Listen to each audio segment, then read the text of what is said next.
Welcome guys, আজ চলে আসলাম গুমা station. আর আজকে অনেক সুন্দর একটি ভিডিও হতে চলেছে, দেখতে থাকুন ভিডিওটি লাস্ট অবধি। সো গুমা স্টেশনে আসছি, আপনারা দেখতেই পাচ্ছেন। আমি টিকিট কাউন্টারে এসেছি, টিকিট কেটে নেব দমদম জাংশন। তো 20 টাকা নেবে এখান থেকে। আর আজকে যেতে চলেছি ভিক্টোরিয়া মেমোরিয়াল মিউজিয়াম। তো ট্রেনের জন্য অপেক্ষা করছিলাম। তো স্টেশনে একটু এদিকে ওদিকে ঘুরছিলাম, প্রচণ্ড জ্যাম ছিল আর রৌদ্র ছিল। তো ইতিমধ্যেই ট্রেন চলে আসছে এবং প্রচণ্ড ভিড়। স্টপেজ দিয়েছে, ট্রেনটি থামলো এবং প্রচণ্ড ভিড় ছিল। তো একটু ভয়ও পাচ্ছিলাম। তো কোনোভাবেই চাপে চোপে দিয়ে বনগাঁ লোকাল মানে তো আপনারা বুঝতেই পারছেন, খুব ফাস্ট বারাসাত জংশন আসছে। তো বারাসাত জংশন আসার পরেই দেখলাম বেশ মেঘাচ্ছন্ন আকাশ। জানালার পাশে বসেছিলাম। তো বিআরটি স্টেশনে এসে দেখলাম প্রচণ্ড বৃষ্টি এবং গেটের পাশেই চলে এসেছি আমি বলতে গেলেই। বৃষ্টি প্রচণ্ড জোরেই হচ্ছিল, বেশ ভালোই লাগছিল, কারণ অনেক দিন পরে বৃষ্টি হচ্ছে এরকম একটা ব্যাপার। তো ট্রেনটি খুব স্পিডেই আসছিল, 55 মিনিট মতো লেগেছে দমদম জংশন আসতে গুমা থেকে। আপনারা গুমা থেকে যারাই আসবেন এখান থেকে এইখানেই আপনাদেরকে নামাবে। তো 1 নম্বর স্টেশনে আমাদেরকে নামিয়েছে। তো এই স্টেশনে আপনার প্রত্যেক স্টেশনেই মেট্রো রেলের জন্য ভূগর্ভ পথ দেওয়া আছে। তো আমি 1 নম্বরে নামলাম। এখান থেকে হেঁটে জাস্ট একটু যেতে হবে 50-60 মিটার মতো। তো এইখানটা দিয়ে আপনাদেরকে নামতে হবে। এটা হচ্ছে 1 নম্বরের ভূগর্ভ পথ। তো আমি এখান দিয়ে প্রচণ্ড ভিড় ছিল, কারণ 11টা মতো প্রায় বাজে এরকম। তো নিচে দিয়ে এইখান দিয়ে নামছিলাম, একের পর এক সবাই নামছিল এখান দিয়ে এবং প্রচণ্ড ভিড় ছিল। তো এখানকার ব্যাপারটা হচ্ছে এই নিচে দিয়ে আপনাকে সোজা চলে যেতে হবে, কারণ ওই সামনে গিয়ে চেকিং পয়েন্ট রয়েছে। চেকিং পয়েন্টে যদি কোনো অন্য কোনো থাকে তার জন্য চেকিং হয়। আপনার সিগন্যাল দিচ্ছে, রেড সিগন্যাল দেখতেই পাচ্ছেন। তো আমি এখান থেকে ঢুকে যাব। এখান থেকে সবাই ঢুকে যায়, মানে এখান থেকেই ঢুকতে হয়। সো এটা হচ্ছে এন্ট্রি পথ। তো আমি ইতিমধ্যে আমার বিশেষ কাজে আমি কলকাতাতে আসি, মেট্রো রেলে উঠতে হয়, তার জন্য আমার স্মার্ট কার্ড করা আছে, কারণ আমাকে লাইন দিতে হয় না। তো এখান দিয়ে আপনাকে প্রবেশ করতে হবে। তো আমি কার্ডটি সোয়াইপ করে উঠে গেলাম লিফটে করে। এবং এখানে 2-3 মিনিট অন্তর আপনি ট্রেন পাবেন, খুব দ্রুতগামী যেটাকে বলা হয়, কারণ যারা প্রত্যেকেই মেট্রো রেলে যারা চেপেছেন তারাই জানে ট্রেন অটোমেটিকলি এসেই গেছে এবং স্টপেজ দিয়ে দিয়েছে। এবং একটু ভিড় ছিল, কারণ অফিস টাইম ছিল তো তার জন্য। তো আমি উঠে পড়লাম এবং এসি কম্পার্টমেন্ট, প্রত্যেকটাই এসি কম্পার্টমেন্ট। তো বৃষ্টি হচ্ছিল, তো শহর কাঁচ দিয়ে এই যে শিশির ঝরা মতো ঘাসের একটা ছিল, বেশ দেখতে ভালো লাগছিল। তো ক্যামেরাটা আমি একটু ঘোরাচ্ছিলাম। ও দেখতে দেখতেই 1.5 থেকে 2 মিনিটের ভিতরে, মানে এটা বেলগাছিয়া নিয়ে এসেছিলো, তারপরে ওখান থেকে ওইটা 25 মিনিট মতো আমি রবীন্দ্র সদন চলে আসছি। তো রবীন্দ্র সদন চলে আসার পরে এখানে স্টপেজ দিয়ে দিয়েছে। আমি এখান থেকে নামবো, নেমে রাইট সাইড যাব। সো রাইট সাইড গেলে আমি হচ্ছে লিফট পাবো একটা, ওই লিফট দিয়ে আমাকে উঠতে হবে। তো আমি তার জন্য প্রস্তুতি নিয়ে হেঁটে যাচ্ছিলাম। যেতে যেতে মানে কাছেই, সামনেই, আপনাকে রাইট সাইডে যেতে হবে কাছে। তো আমি গিয়ে অটোমেটিক লিফটে চলে আসছি। আর আমি লিফটে উঠে আপনাকে প্রত্যেকে যারাই আসবেন আপনাদেরকে রাইট সাইডে যেতে হবে, ফ্লাইওভারের নিচ দিয়ে একদম রাইট সাইড এসএসকেএম হসপিটাল চলে যাচ্ছে। তার ইতিমধ্যে এই মেট্রো স্টেশনে একটা ভুল করে দিয়েছিলাম, রবীন্দ্র সদনে না নেমে আমি রবীন্দ্র সরোবর মানে কালীঘাট ঠেলে চলে গিয়েছিলাম। ব্যাগে চলে এসেছি, কিন্তু এটাই হচ্ছে যাওয়ার, মানে এটা আমি আর কি চিনি 2010 বা 12 এরকম হবে, মানে এটা 24 সাল, মানে আজ থেকে 12-13 বছর আগে আমি এসেছিলাম। তো এখন যেন সব কিছু যেন নতুন নতুন মনে হচ্ছে। তো ইতিমধ্যে বৃষ্টি হয়ে গেছে কিছুটা, তবু তো স্ট্রিট লেন, প্রচুর জ্যাম। যে লেনটা পাবেন, লেনের ধারেই যে ব্রিজটা আছে, এই ব্রিজটা একদমই এসএসকেএম হসপিটাল যে আছে না কলকাতাতে, তো এই এসএসকেএম হসপিটালে চলে আসছে ওই রাস্তাটা, একদম এই যে সোজা যেটা আসছে এটাই। এবার আপনি ওই রাস্তা ধরে সোজা চলে আসবেন। তো আমার মনে হচ্ছে আমি এসে গেছি, মনে হয় এসে গেছি। আবার মনে হচ্ছে না আসিনি, কারণ বুঝতে পারছি না, অনেক আগে এসেছিলাম তো সেটা আমার একদমই নলেজে আসছে না, দেখতে হবে। মনে হচ্ছে একদম এক্স্যাক্ট চলে আসছে। এটা হচ্ছে এখানকার দৃশ্য, দেখতে পাচ্ছেন। অনেক সুন্দর লাগছে, কারণ একটু আগে বৃষ্টি হয়ে গেছে তো। যেটা বললাম, ওই যে ওভারব্রিজটা আছে, ওভারব্রিজ যেখানে শেষ হচ্ছে, ওই যে মাথাটা ওই দূরে ওই শেষ হচ্ছে না, ব্রিজটার মাথাটা ওই শেষ হচ্ছে, যে বাসটা যাচ্ছে বাস ওইখানে এসে যেখানে শেষ আপনি রাইট সাইড নিলে আপনি ভিক্টোরিয়া আসতে পারবেন। অবশ্য 1800 থেকে 1900-র মাঝামাঝি এটা ইংরেজদের শাসনকালে বানানো হয়েছিল। তো টিকিট আমাদের প্রথমে কাটতে হবে, আর আমি চলেই এসেছি এখানে, তো টিকিট না কাটলে তো এন্ট্রি হবে না। তো আমি প্রথমে যাব টিকিট কাটতে, এবং এখানকার টিকিট মূল্য কত আমি জানি না, কী লেখা আছে সেটাও জানি না। আচ্ছা, এখানকার শিডিউলটা হচ্ছে 5:30 থেকে সন্ধ্যে 6টা। ও আচ্ছা, ভারতীয় নাগরিক, যেটা অলরেডি একটু আগেই বলছিলাম, 50 টাকা, এবং প্রত্যেকটা দেশ কিছু দেশে এগুলো দেয়া আছে, এগুলো 100 টাকা রয়েছে, আর 500 টাকা ফরেনারদের জন্য 500 টাকা করে দিয়েছে। ঠিক আছে, আমি আমার জন্য একটা নেব, কোনো ব্যাপার না।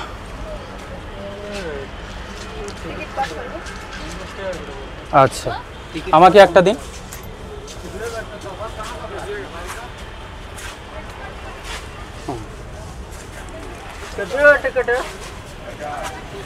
এটা হচ্ছে এখানকার টিকিট বাঙালি এবং ইন্ডিয়ানদের জন্য 50 রুপিস অনলি, আর ফরেনারদের জন্য 500। আর কিছু দেশের জন্য দিয়েছে যেগুলো ওই আফগানিস্তান, বাংলাদেশ এরকম কিছু ছিল, সেগুলোকে 100 টাকা করেছে। এটা হচ্ছে টিকিট। সো আমি এবার ঢুকবো, দেখি। ফাইনালি এসেই গেলাম, অনেক কষ্টের পরে টিকিট কোথাও দিতে হবে। আচ্ছা, দেখতে হচ্ছে মনে হচ্ছে সমুদ্র সৈকতে সেসব নুড়ি বালিগুলো যেন মনে হচ্ছে সব এখানে এনে দিয়ে দিয়েছে, স্ট্রিট বানিয়ে দিয়েছে। তো এটা হচ্ছে ঢোকার পরে, এইটাই হচ্ছে দেখতে পাচ্ছেন, দেখুন কত সুন্দর লেক করা আছে এবং বসার জন্য জায়গা করা আছে, আপনারা এখানে বসতে পারবেন। খুব মনোরম পরিবেশ, কিন্তু এখানে এতক্ষণ মনে হচ্ছিলো যেন এতক্ষণ শহরে ছিলাম, কিন্তু না, মনে হচ্ছে এবার একটু গ্রাম্য পরিবেশ। আর গাছগুলো খুব সুন্দর করে সাজানো, তার জন্য মনে হচ্ছে যেন অক্সিজেনটা ঠিক আছে। দৃশ্যটা খুব সুন্দর, কিন্তু একটা ব্যাপার হচ্ছে, সেই 1800 থেকে 1900 সালের ভিতরে যে নির্মাণ ছিল, সেই নির্মাণটা এখনও আছে, কিন্তু নির্মাণটা এতটাই নিখুঁত যে ঝলমল করছে।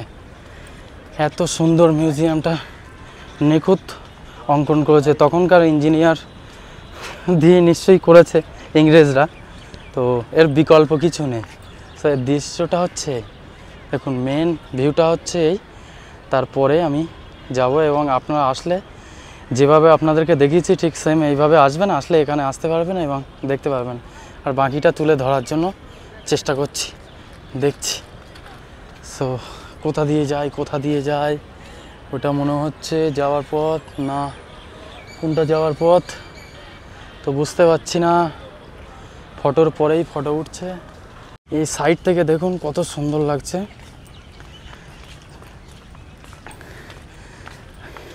ব্যাপারটা হচ্ছে মেন হচ্ছে নিখুঁত কারিকর্য এবং ভাস্কর্য। সো এইরকম নিদর্শনগুলো এখন বানানো অনেকই টাফ, তো খুব সুন্দর। এবার দেখ, এটা হচ্ছে খুব সুন্দর একটা জায়গা। এই লেকটা কে না চেনে, আর ওই যে দূরে ওই বিল্ডিং দেখুন, টাটা। ইচ্ছা ছিল এন্ট্রি পথে যাব, বাট তার আগে ইচ্ছা হচ্ছে এটা একটু ঘুরে নিই, কারণ এইটা যে রাউন্ডটা চলছে, এই যে রাউন্ডটা টোটাল যে রাউন্ডটা, এই রাউন্ডটা দিতে গেলে আমার হাত পা তো আর চলছে না, কী হবে বলা যায় না। মনে হচ্ছে যেন একটা বাইক হলে খুব ভালো হতো, তাহলে সবটা সুন্দর করে পাক দিতে পারতাম, ঘুরে আসতে পারতাম। কিন্তু ওইটা ঘুরে আসলে ওই যে দূরের যে সাইডে সেই ওই যে দৃশ্যটা দেখা যাচ্ছে না, ওই যে দৃশ্যটা, ওটা ক্যামেরাবন্দি করতে পারতাম। আর দূর থেকে এই হচ্ছে ভিক্টোরিয়া মেমোরিয়াল। মিউজিয়াম। তো মিউজিয়ামের ভিতরে আজকে সত্যিই আমার যাওয়ার ইচ্ছা, কারণ এইগুলো আমাকে একটু দেখতেই হবে। গাছের দৃশ্যগুলো সত্যি অসাধারণ, এত সুন্দর করে সাজানো। দেখুন, देख भल्ला एक बार চলিয়ে দেখতে। তো ব্যাপারটা হচ্ছে এখানেও একটা ছোট করে ভাস্কর্য দেওয়া আছে। সবাই ফটো তোলায় ব্যস্ত, আর আমি এই ব্যাক পয়েন্টটার থেকে আমার এই সামনের ফ্রন্ট পয়েন্টটা, ওরে বাবা এই কে গো বাবা, জেমস বন্ড নাকি, সেই লেভেলের হেয়ার স্টাইল। হ্যাঁ, সো এইখানটার কথা বলছিলাম, যখন লেকের ওইখান দিয়ে এটা একটা মূর্তি করা আছে, আর ইয়েলো কালার। মামনি তো ছবি তোলাতে একদমই বিজি। সো এই মূর্তিটা কারো একটা হবে, কিন্তু সেটা সম্পর্কে আমার নো আইডিয়া, কোনো নলেজ নেই, বলতে পারবো না। আর এইটা হচ্ছে ব্যাক সাইডে একটা ভাস্কর্য, আর ওই যে দূরে মিউজিয়ামটা ওইখানটাই, কিন্তু ওইখানে আমি ঢুকবো তার আগে এইখানকার পুরো ভিউটা।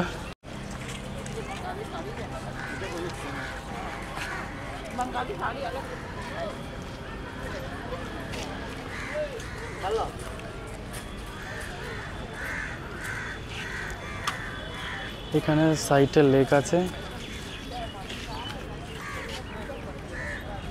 ও আচ্ছা, ওই সাইডেও একটা গেট আছে, ওই সাইড দিয়ে আপনি ওপাশ দিয়েও আসতে পারবেন। আমি যেখান দিয়ে এসেছি ওইখানে ওই সিংহ বা লায়ন এরকম কিছু একটা দেওয়া আছে, কারণ ওখানে গেলে আবার ধরবে আমাকে, কারণ অলরেডি ধরেছে, আর একবার ধরে নিয়ে গেলে সেটা একটা অনেক বড় ব্যাপার হয়ে যাবে।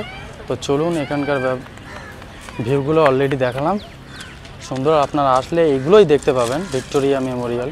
তো ওর ভিতরে কী কী নিদর্শন আছে সেটা আমার একবার দেখার আছে, চলুন, এবং আপনাদেরকেও দেখাবো। তো লেটস গো।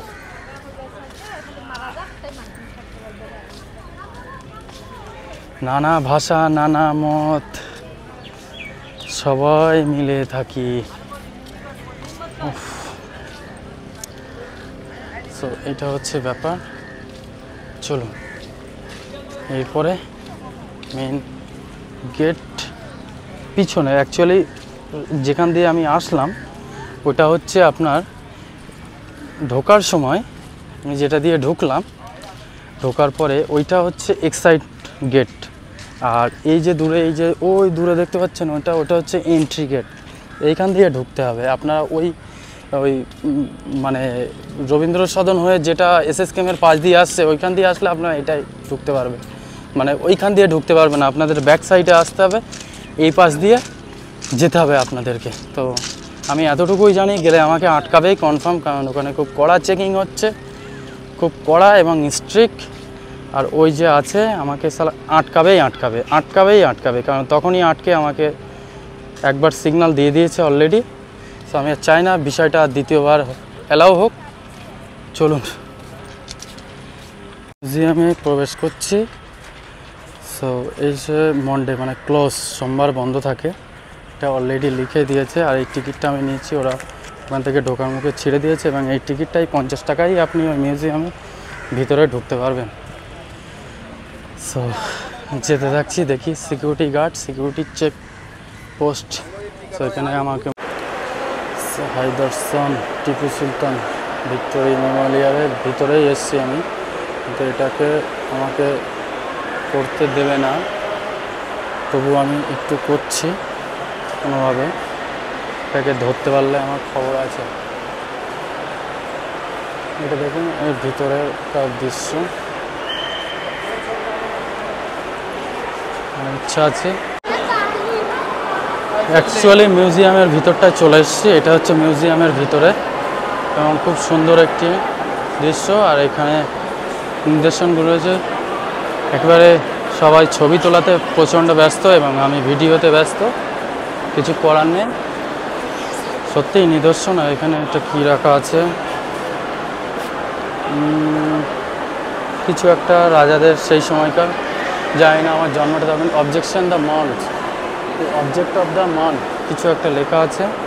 তারপরে এইগুলো আছে মনে হচ্ছে তখনকার তরবারি। ওফ, সত্যিই না আসলে এগুলো দেখা যেত না। সেই বড় বড় বল্লভ তরবারি সেইগুলো নিদর্শন এখানে রাখা আছে। তখনকার সময় এইগুলো এরকমই হতো, তো এইগুলোকে মিউজিয়ামে রাখা হয়েছে বলে আজকে আমরা দেখতে পাচ্ছি। আর এটা হচ্ছে মনে হচ্ছে তখনকার রাজাদের চেয়ার বসার জন্য, এই যে। আর এটা হচ্ছে একদম এটা হচ্ছে মেন মিউজিয়ামের, একদম মেন মিউজিয়ামের মিডিলটা হচ্ছে, আপনারা দেখে নেন ভালো করে, এই হচ্ছে মেন মিউজিয়ামের মিডিল। আর আমি এইখানেই আছি।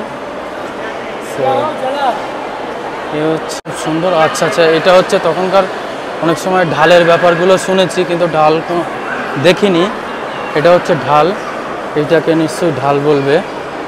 আর এগুলো হচ্ছে তরবারি রাজাদের। আপনারা ভিডিওটা পুরো সম্পূর্ণভাবে দেখবেন, দেখলে সব কিছু দেখতে পাবেন। এবং এই বরাবর সেম, আলাদা কিছু নেই, সেমই আছে সব কিছু। আচ্ছা আচ্ছা, এই জিনিসটাই তো ওইখানে দেখলাম, নিশ্চয়ই ডাবল ছিল। কিছু একটা লেখা আছে ইংলিশে সিলভার। আচ্ছা আচ্ছা, রূপোর কিছু একটা আছে। যুদ্ধক্ষেত্রের যে পরিকল্পনা করার যে ট্যাঙ্ক বা এই যে এটা বেসিক্যালি এটা হচ্ছে নদীপথ, যেটা এই দেখতে পাচ্ছেন, এটা নদীপথ আছে। আর এইগুলো হচ্ছে সেনা ব্যাটালিয়ন, এইগুলো হচ্ছে মনে হচ্ছে গাছ আছে। আর এখানকার প্লেসি নকশা হচ্ছে, আমি বিষয়টা এইভাবে না ধরলে বুঝতে পারবেন।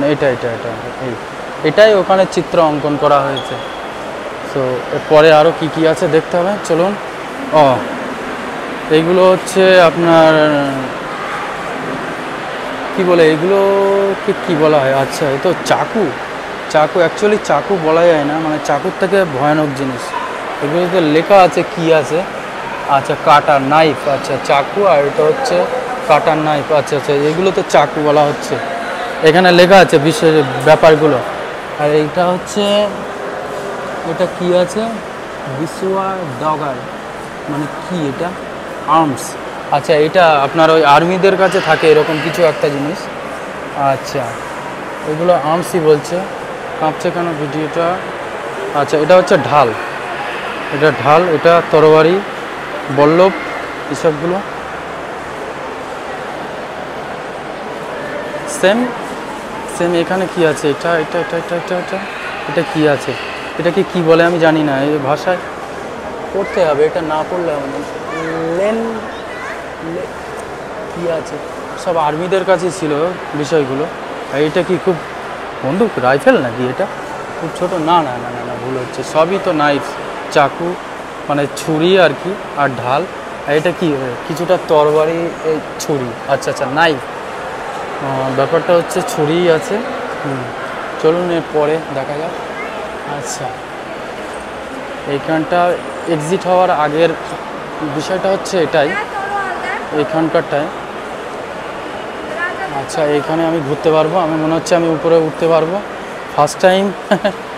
আচ্ছা, এখানে কি ভারতীয় শিল্প খনন উইলিয়াম অ্যানিয়াল বৃষ্টিতে। আচ্ছা আচ্ছা, পড়েছি হিস্ট্রিতে। আচ্ছা, থমাস ড্যালিয়েল কলকাতা তৈরি করেন, কলকাতা। আচ্ছা, অনেক কিছু পড়তে হবে, ইতিহাস এক এক করে পড়াটা ইম্পসিবল একটা ব্যাপার। আচ্ছা,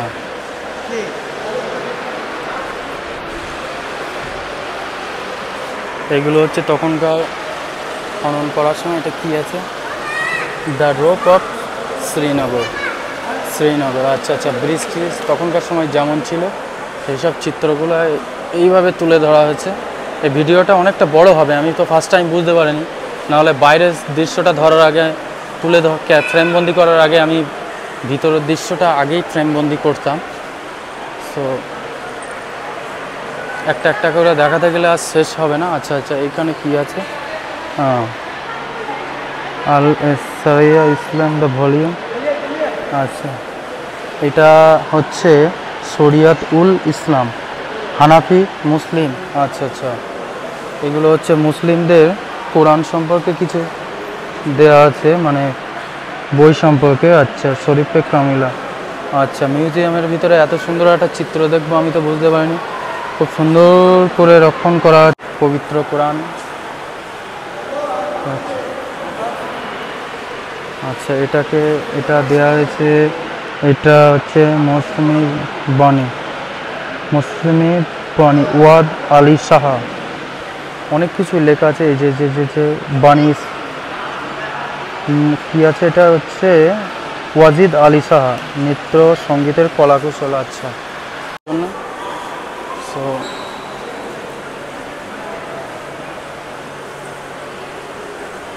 চিত্র আর চিত্র। তবে আমার মনে হয় আপনাদের যারা ইতিহাস নিয়ে পড়াশোনা করছেন তাদেরকে ভিক্টোরিয়া মেমোরিয়ালে অবশ্যই আসার দরকার, অবশ্যই।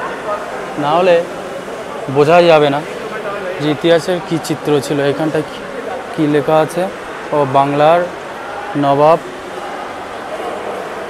নবাব নাজিমের পাথরের সিংহাসন।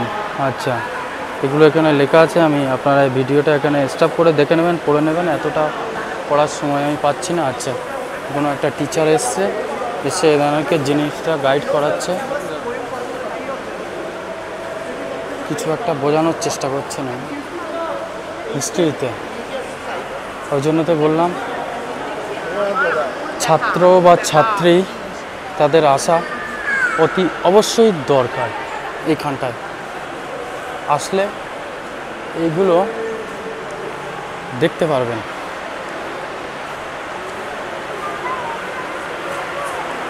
আর সব থেকে বড় কথা হচ্ছে প্রচণ্ড অস্ট্রেলিয়ান, সম্ভবত ফরেনার, সম্ভবত। ব্যাপারটা হচ্ছে যেটা বলতে যাচ্ছিলাম, কারণ ভিডিওটা অনেকটা লম্বা হচ্ছে, তো মানে অনেকটা বড় হচ্ছে, অনেক টাইম নিচ্ছে। তো ব্যাপারটা হচ্ছে আচ্ছা এই বিষয়টা আমি দেখেছিলাম। এটা হচ্ছে তখনকার সময় দ্য ফ্রান্স গান brush and the iron 8th of century. This gun was upward. আচ্ছা সরি হেভি জিনিস। এটা হচ্ছে দ্য ফ্রান্স গান। আচ্ছা, এটা হচ্ছে শেল টেল ফাটানোর জন্য যে এটা ব্যবহার করে সেটাই।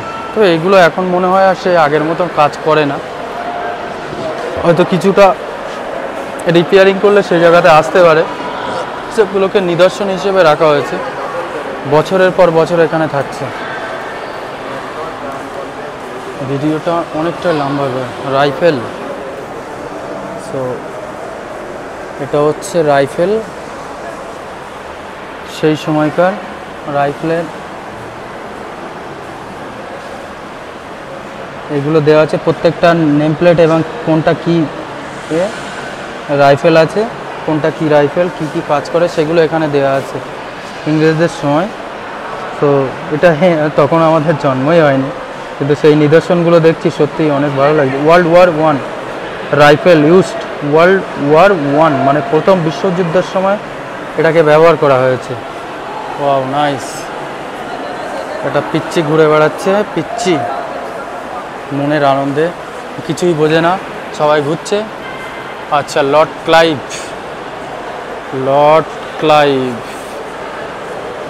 আচ্ছা, তো এখানে ওই যে দূরে ওই চিত্রটা দেখতে পাচ্ছেন, ওই দেখতে পাচ্ছেন লর্ড ক্লাইভ। নিশ্চয়ই লর্ড ক্লাইভ সম্পর্কে কিছু বলতে হবে না, আপনারা বুঝতে পারবেন।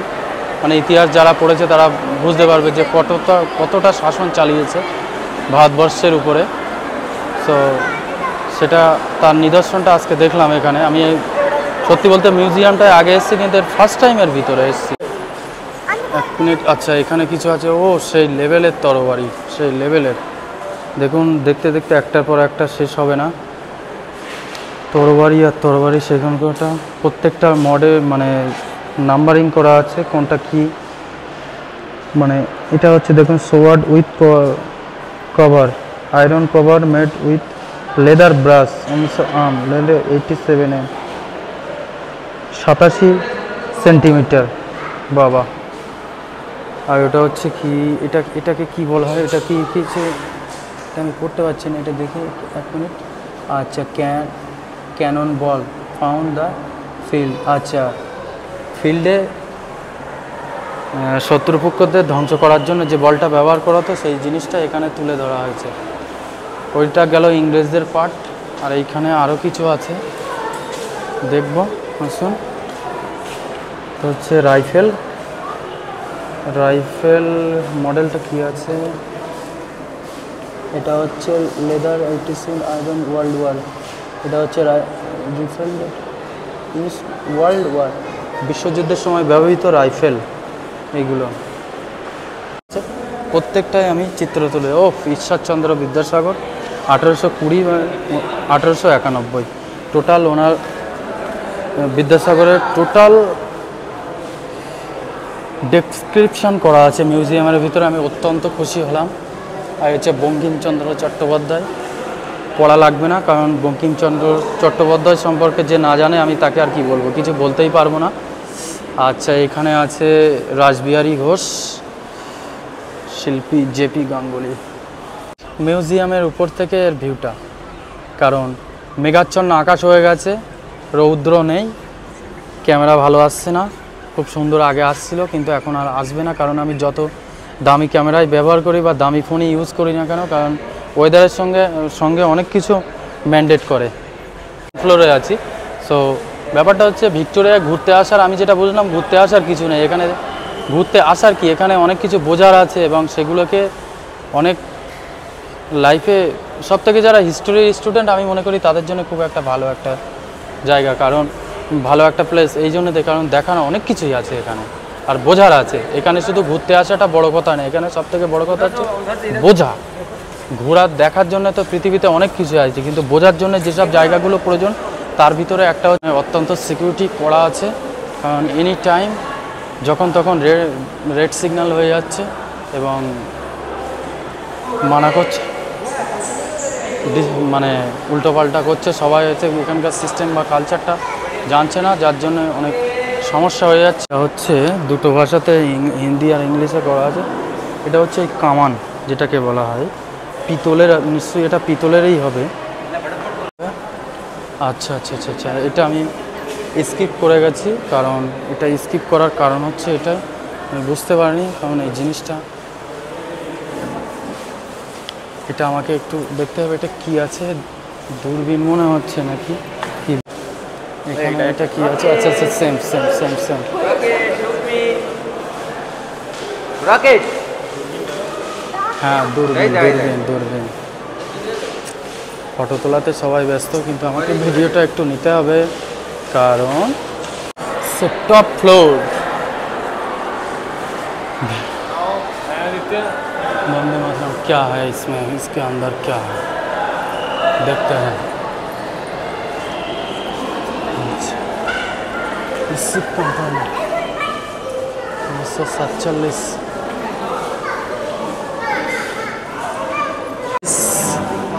প্রজেক্টর লাইট দিয়ে 1947-এর স্বাধীনতা সংগ্রামের ভারত স্বাধীন হওয়ার সময় তখনকার যে মহানায়ক ছিলেন তাদের চিত্র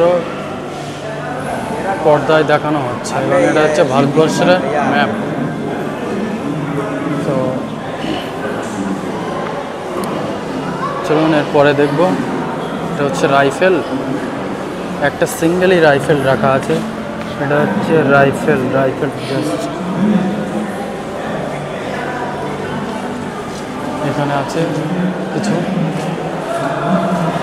শর্ট টাইমে দেখে, শর্ট টাইমে সব কিছু দেখে শেষ করা একটা বিষয়টা হচ্ছে ইম্পসিবল। আমি একটা করে আর বলতে পারছি না, কারণ একদিনে পুরো বিষয়টা রিকভার করা ইম্পসিবল একটা বিষয়। এখানে কি আছে?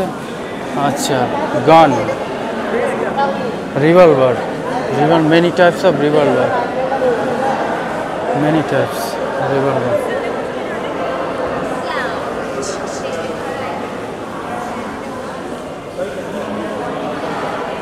এটা কি আছে?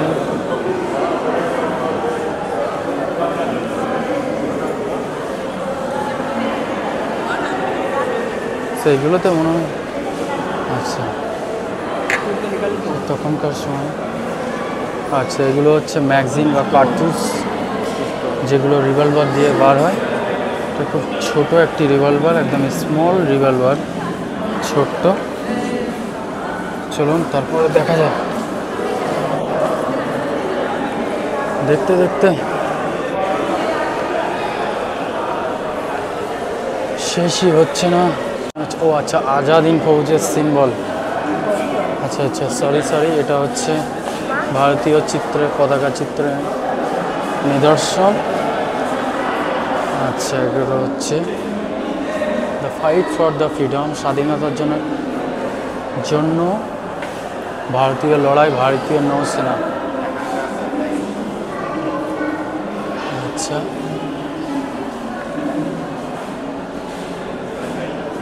যে ফরেনাররা আছে। আচ্ছা, Kolkata jail, cellular jail, sorry Kolkata না, এটা হচ্ছে সেলুলার জেল। এটা কোথায় হচ্ছে? সেলুলার জেল এবং আন্দামান দ্বীপপুঞ্জ, আন্দামান। এই যে ফরেনাররাও আসছে, কারণ এখানে প্রচুর পরিমাণে ফরেনারদেরকে আমি দেখতে পেয়েছি, তারা আসছে এখানে এগুলো নিদর্শনগুলো দেখার জন্য। তারাও দেখে যাক দেশটা কীভাবে স্বাধীন হয়েছিল, অত সহজে হয়নি।